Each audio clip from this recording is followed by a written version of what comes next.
राजस्थान की पवित्र धरती, मेड़ता नगर, राजपूतों का एक वैभवशाली घराना।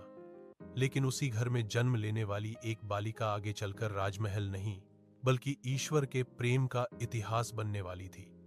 उस बालिका का नाम था मीरा। कहा जाता है कि जब मीरा का जन्म हुआ, उसी दिन घर में एक अद्भुत शांति और आनंद छा गया, जैसे स्वयं भगवान की कृपा उस घर पर उतर आई हो। मीरा के पिता रतन सिंह राठौड़ एक वीर योद्धा थे और माता अत्यंत संस्कारी व धार्मिक थीं। बचपन से ही मीरा साधारण बच्चों जैसी नहीं थी। वे कम रोती, अधिक मुस्कुराती और जब भी मंदिर की घंटी बजती, उनका चेहरा खिल उठता। एक दिन मीरा की मां उन्हें गोद में लेकर पास के मंदिर ले गई। मंदिर में श्री कृष्ण की सुंदर मूर्ति विराजमान थी।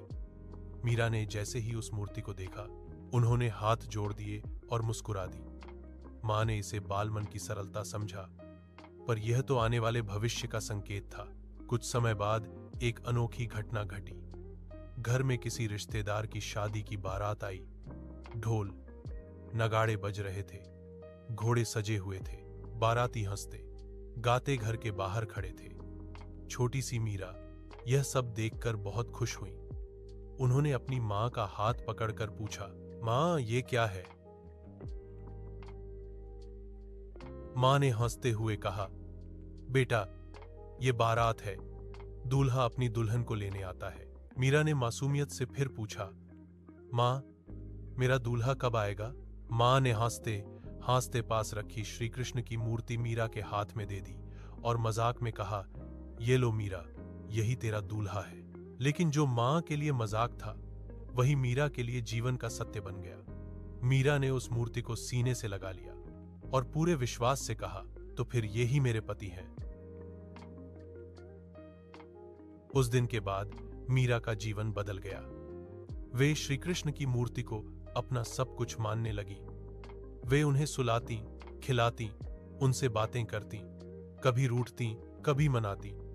लोग कहते यह तो खेल है, लेकिन मीरा के लिए यह खेल नहीं, प्रेम था। समय बीतता गया, मीरा बड़ी होने लगी, लेकिन उनका कृष्ण प्रेम और गहरा होता गया। वे स्वयं को श्री कृष्ण की दुल्हन मानने लगी। वे कहती, मेरे लिए संसार में अगर कोई है तो केवल गिरधर गोपाल। लेकिन राजघराने की मर्यादा के अनुसार मीरा का विवाह मेवाड़ के युवराज भोजराज से कर दिया गया। विवाह धूमधाम से हुआ। मीरा ने राजमहल में प्रवेश तो किया, पर उनका मन वहां नहीं लगा। वे अपने साथ श्री कृष्ण की मूर्ति अवश्य लाईं। उनके लिए असली विवाह तो बहुत पहले ही हो चुका था श्री कृष्ण से। राजमहल में भी मीरा रात दिन भजन करती। वे कहती, मैं किसी और की नहीं, मैं तो गिरधर की हूं। कुछ समय बाद भोजराज का देहांत हो गया। यह दुखद घटना मीरा को संसार से और भी विरक्त कर गई। राज परिवार ने परंपरा निभाने को कहा, लेकिन मीरा ने दृढ़ स्वर में कहा, मैं तो पहले से ही विवाहित हूं श्री कृष्ण से।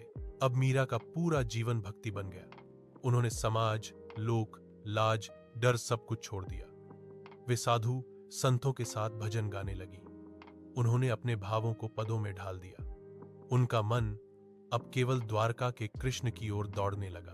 अंततः मीरा ने राजमहल का त्याग कर दिया। वे साधारण वस्त्र पहनकर तीर्थ यात्रा पर निकल पड़ी। वृंदावन गईं, जहां उन्होंने स्वयं को राधा के भाव में अनुभव किया। फिर वे द्वारका पहुंची, वही द्वारका जहां उनके स्वामी श्री कृष्ण विराजते थे। द्वारका के मंदिर में मीरा दिन रात भजन करने लगी। कहा जाता है कि एक दिन भजन करते करते मीरा श्री कृष्ण की मूर्ति के सामने खड़ी हुई और उनका शरीर धीरे धीरे उसी में विलीन हो गया, जैसे दुल्हन अपने दूल्हे में समा जाती है। मीराबाई का जीवन यही सिखाता है कि जब प्रेम सच्चा हो तो ईश्वर स्वयं उसे स्वीकार कर लेते हैं।